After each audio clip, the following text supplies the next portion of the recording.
I married my husband and took his last name. Now my full name is identical to a corn star's. So I have a pretty normal first name, but my maiden name is tricky. I like it well enough, but I have spent a good chunk of my life explaining the pronunciation and spelling of it.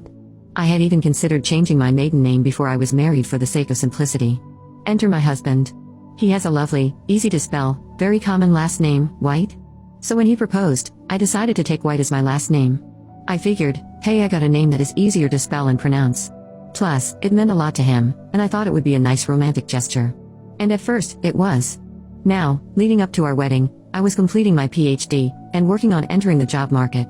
Once we were married, and the name change became official, I began to modify my CV and my more general use resume.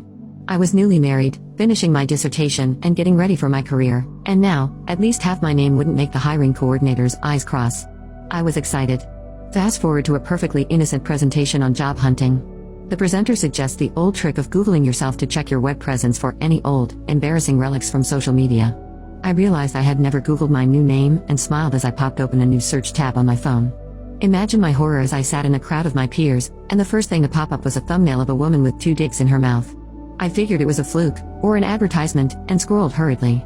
But to my growing dismay, I found page after page of porn websites, cam sites, and OF and forums, all tied back to my brilliant new name. Now, this presents a long-term problem. Resumes don't generally include a photo. I had to find a way to convey to potential employers that I was an entirely separate person from this taller, admittedly far more attractive woman. I definitely did not intend to insist on constantly being called doctor or including my credentials wherever I put my name. Changing my name again would require a whole court proceeding, goodness knows how much money, and another visit to the dreaded Social Security office. In addition to employment, though, I had a more immediate familial issue. My husband is Catholic, but he has an earthy sense of humor and would laugh this off. His family though? They are kind, pious, and a little sheltered. They are also very proud in-laws who have Googled me every time I appeared in the completely boring campus newspaper.